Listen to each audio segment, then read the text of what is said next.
Hey there, sports history fan. This is Arnie Chapman of the Football History Dude podcast, and I'm stopping by this show real quick to tell you about a couple of cool giveaways that we have going on here at the network. Both are autograph books covering various topics of the NFL. The first is The Point After: How One Resilient Kicker Learned There Is More to Life Than the NFL by ex-NFL kicker Sean Conley. It goes over his unique experience as a walk-on kicker at the University of Pitt after never playing high school football. And then it gets into some of his time playing for NFL teams and so much more beyond the gridiron. The other is from author Kevin Bryant. His book is titled Spies on the Sidelines: The High-Stakes World of NFL Espionage. This book started as a curiosity, kind of a passion project to understand everything revolving around, well, Spygate. But this put Kevin down a rabbit hole learning about all sorts of espionage that has occurred throughout the history of the NFL. Both permissible and often the illicit techniques of gathering intel to try to impact the outcome of the game. To sign up for your chance to win an autographed copy of one of these books, all you gotta do is head over to sportshistorynetwork.com/giveaways and sign up. That's sportshistorynetwork.com/giveaways. Again, check out all the other podcasts that we have in the Sports History Network as well. But now, back to your regularly scheduled journey to the sports history timeline. It's time to do some football archaeology on the gridiron uniforms. Timothy Brown, the great historian of football archaeology, joins us to go over the 1930s and possibly the ugliest uniforms ever worn in football. We have more coming up on this in just a moment. This is the Pigskin Daily History Dispatch, a podcast that covers the anniversaries of American football events throughout history on a day-to-day basis. Your host, Darren Hayes, is podcasting from America's North Shore to bring you the memories of the gridiron, one day at a time. So as we come out of the tunnel of the Sports History Network, let's take the field and go no huddle through the portal of positive gridiron history with pigskindispatch.com. This podcast is part of the Sports History Network, your headquarters for the yesteryear of your favorite sport. You can learn more at sportshistorynetwork.com. Hello, my football friends. This is Darren Hayes of pigskindispatch.com. Welcome once again to the Pig Pen, your portal to positive football history. And it's time to go on that gridiron investigation. We're going to join Timothy Brown, the great author and historian at Football Archaeology. And he's doing some digging into some football history that we're interested in listening to and hearing about. Tim Brown, welcome back to the Pig Pen. Hey, thanks, Darren. Looking forward to talking again. Yeah, this has been a great thing each week to get these little insights into your tidbit writing. And I know you really enjoy the writing, and you have a couple fabulous books out already. And I understand you are in the works of making another book on football. Maybe you could tell us a little bit about what you're writing about. Yeah, so I'm writing a third book called A Word on Football, and I'm actually releasing parts of it on Football Archaeology. So it's part of the paid subscription there. So basically what I'm doing is, this is kind of my nature of asking, well, why is this? Why is that? And so I'm basically asking, why do we have certain terms? Where did the vocabulary, the terminology of football arise? And why do we call certain things what we call them? And, in last week during the podcast, I mentioned that, it's like, why do we call them quarterbacks, halfbacks, and fullbacks? Okay, there's a reason. So I explained why that's the case. But, a couple of others, I actually released an article a couple of weeks ago about 3 yards in a cloud of dust. And I'm going to put you on the spot here and ask, what team was that first? What college was that expression first associated with? Do you have any guesses? But if I was going to guess, I'd say maybe Notre Dame. No, Utah. Or no, actually, yeah. So it's one of those, nobody would guess that, right? But right. That's where it first, came about. And so it's just like an example of, so I'm looking at expressions and things like that. My next question for you is the word handoff. When did people start using handoff in football? Oh boy, this would just be a blind guess on my part, but I'm going to I'm going to say maybe 1905-ish and somewhere in there. Yeah, so it's in the 1940s. And, Really? so yeah, which it seems so odd because that's one of those terms that you would think it had always been around, right? But back at 1905. But anyway, so it's an example of what I try to do is look back, and I'm basing on what's being said in newspapers at the time. So a lot of these terms are things that maybe were considered a technical term at their origins, but none of them are technical anymore. Everybody knows what a handoff is if you're a fan. So I'm basically just exploring, when did the term come about, and why? So what was the change going on in football that they felt the need to create a new term? Because they had plenty of terms, So why did handoff come about in the 1940s? And it's fine. But now I'm really intrigued because handoff is such a simple two words put together, and it's exactly what it's saying, which not always the case in football, but it's so I'm shocked by that. So I'm interested. I'm going to have to make sure I get a copy of that book, and so should the listeners here, so we find out some of this information. So how many words do you think you're going to end up having in this book? Is it in the dozens, hundreds? How? Yeah, so I'm still working on it. I've got more to go. So I'm guessing it'll be 200 to 300, something Really? like that. Now in some cases there's like a bundle of 7, 8, 9 words that all kind of cluster together, and so I explain them all in one piece. And so, but in half the thing that I'm trying to do here is my first 2 books are 350 pages, and you got to start at the beginning and end at the end, right? You kind of have to go through the whole thing. I'm writing this more in kind of the bathroom reader format, so you can go in, and while it would be best to start at the beginning and end at the end because there's some information you need, it would better understand later points if you had read earlier. But pretty much each of the little pieces or segments is standalone, so you can pick it up, read one segment, and move on. And if you don't pick it up for another 2 months, that's fine. You just start wherever you want to. Okay. Well, something that, that sounds very interesting, and I'm definitely intrigued by this, 200 or 300 words. That's, I don't know if I could name that many in football. So I'm really intrigued on that. But sort of that takes us into your daily tidbits, which are also, somewhat unrelated from day to day, not necessarily related. Sometimes they are, but you had one that really caught my eye about a month ago on the 1930s and them having the ugliest uniforms. And I was wondering if maybe you could talk about that this evening. Yeah, well, so I'll just say the proof is in the pudding. All you got to do. So if you go out to Football Archaeology, you can find the article. If you just do the search 1930s, you'll find it right away. So basically, the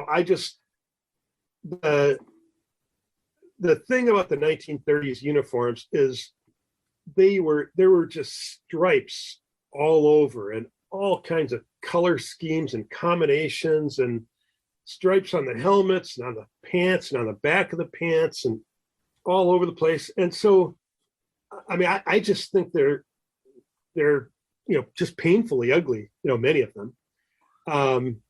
And so, but there's, I think, a number of factors that kind of contributed to the rise of ugliness in the 1930s.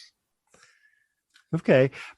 You're talking to a Steeler fan that is really, the throwback uniform I love the best is the Bumblebees. And I think maybe that might be a throwback to what you're talking about, that era of stripes on stripes. I thought it's just so different. It's like stunningly ugly that you like it, like those ugly dogs that you look at and you're like, so ugly that they're cute and you can't stop looking at them. I think that's what the Bumblebee uniforms of the Steelers were that they wore a few years ago as their throwbacks.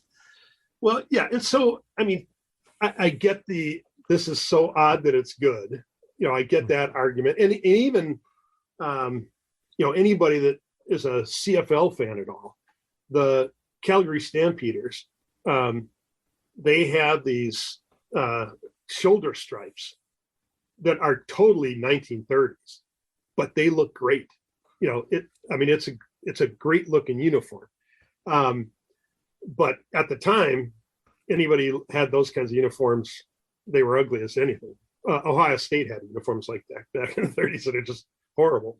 But so I think a lot of it came from, originally teams wore pretty much single color jerseys that were wool or cotton. They'd have stripes along the sleeves. Those wooden uniforms would have been extremely uncomfortable.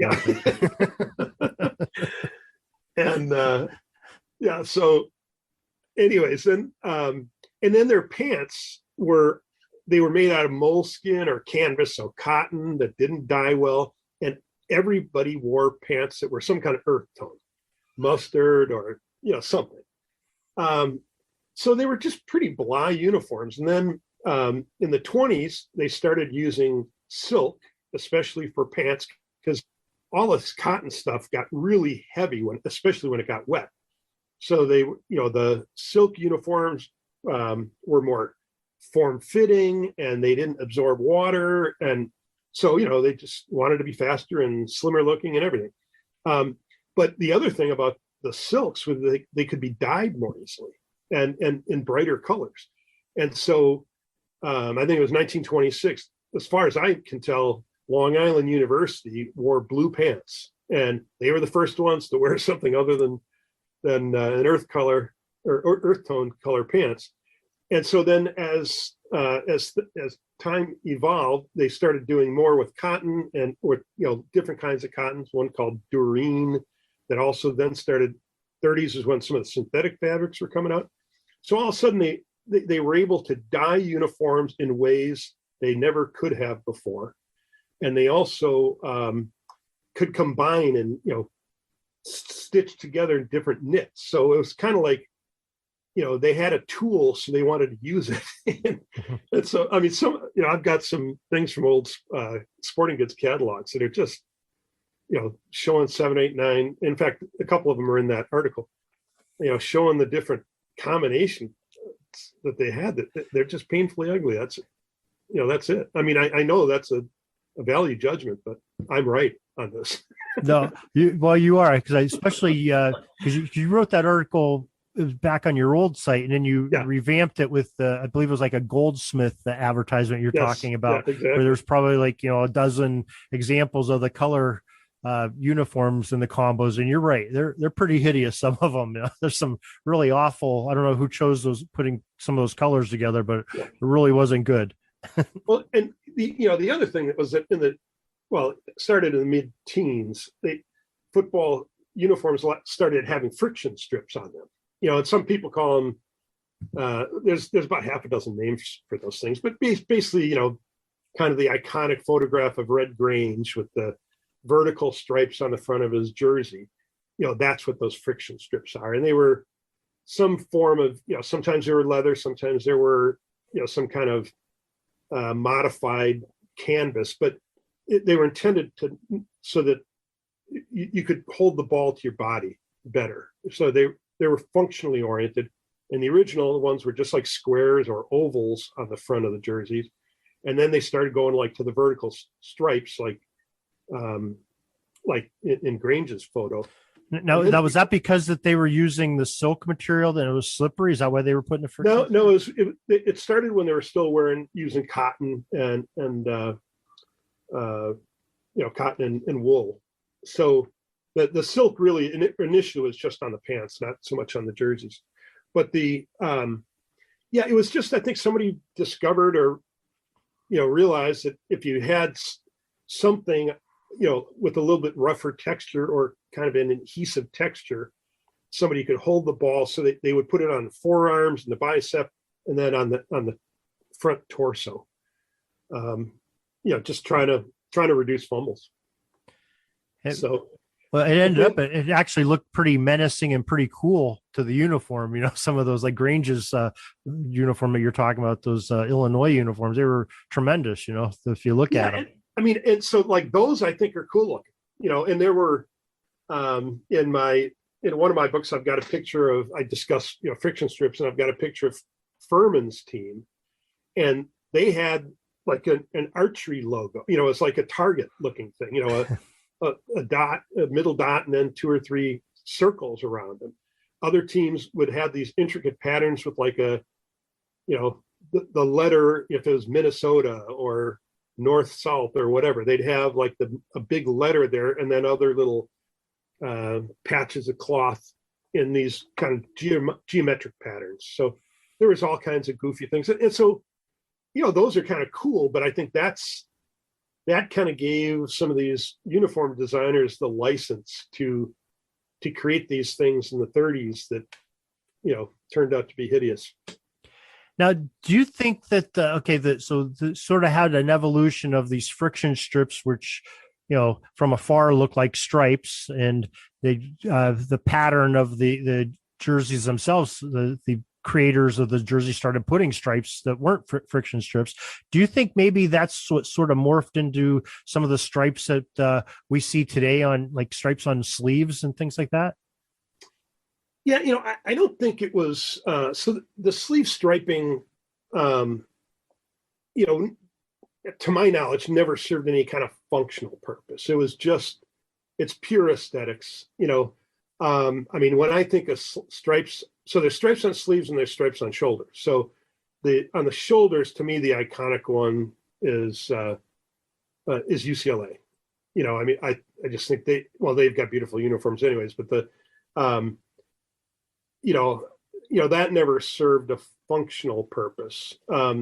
So I think it's all kind of, it was just aesthetics and, just an extra adornment that they would have out on the Yeah. sleeve. Okay. Yeah. All right. Well, that makes sense. Well, that's definitely interesting, a great little piece of football history. And thank you for sharing that with us. And maybe you could share your website and how to subscribe to your daily tidbits with folks out there. Yeah. So, the easiest way to get the tidbits is to go out to www.Football Archaeology. Just click on an article, and you can, at the bottom of the article, you'll have an opportunity to subscribe. You can subscribe for free. If you do a paid subscription, then you're going to get access to this a word on football as I release them, and then once I do release it, you'll get a free printed copy of the book. I'll ship it to you direct, and then you can also the other benefit is that you'll get an email every day with whatever it was that I released that day, whether it's a tidbit or a long form article. And then you could, but if you don't want the email, then you can follow me on Twitter or on Facebook. Just follow or find Football Archaeology, and then if you see it on those platforms, then that's it. Well, we will also try to help out the listener with the putting that same information on the show notes of this podcast and on the accompanying article on Pigskin Dispatch, in case you have a memory like your host here and don't have a pencil in front of you or can't write because you're doing something where you shouldn't be writing. So, Tim, thank you once again for these great tidbits, and we'll try to talk to you again next week. Okay, very good. Thank you, Darren. Peeking up at the clock, the time's running down. We're going to go into victory formation, take a knee, and let this baby run out. Thanks for joining us. We'll see you back tomorrow for the next podcast. We invite you to check out our website, pigskindispatch.com, not only to see the daily football history, but to experience positive football with our many articles on the good people of the game, as well as our own football comic strip, Cleat Marks Comics. Pigskindispatch.com is also on social media outlets, Facebook, Twitter, Instagram, and don't forget the Pigskin Dispatch YouTube channel to get all of your positive football news and history. Special thanks to the talents of Mike and Jean Monroe, as well as Jason Neff for letting us use their music during our podcast. This podcast is part of the Sports History Network, your headquarters for the yesteryear of your favorite sport. You can learn more at sportshistorynetwork.com.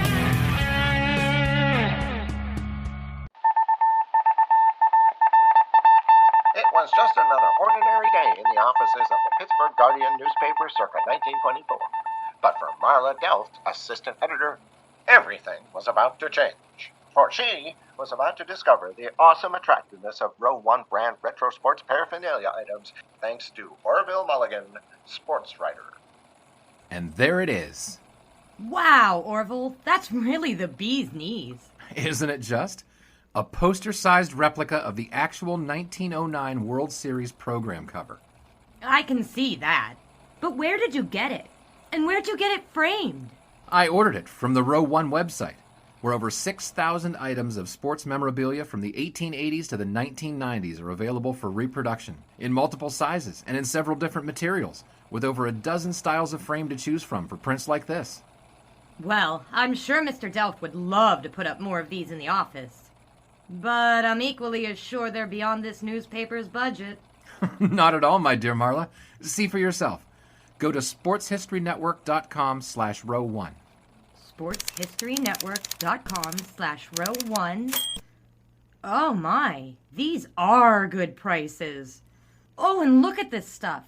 Oklahoma-Nebraska football, college basketball art, Michael Jordan items. And so it retro was that sports Marla Delft advertisement discovered the placards. splendiferous magic of Row 1 sports memorabilia, arts, and prints. You can too by visiting sportshistorynetwork.com/row1. That's ROW1 today for access to the full Row 1 catalog of gallery prints and gifts like t-shirts, long-sleeve shirts, telephone cases, coffee mugs, blankets, pillows, towels, and even shower curtains. Act today for a 15% discount off all prints with coupon code SHN15 and 20% off all other items with coupon code SHN20 at checkout. And keep your dial locked to the Sports History Network for the exciting chronicles of the 1920 sports world in Orville Mulligan, sports writer. Coming soon.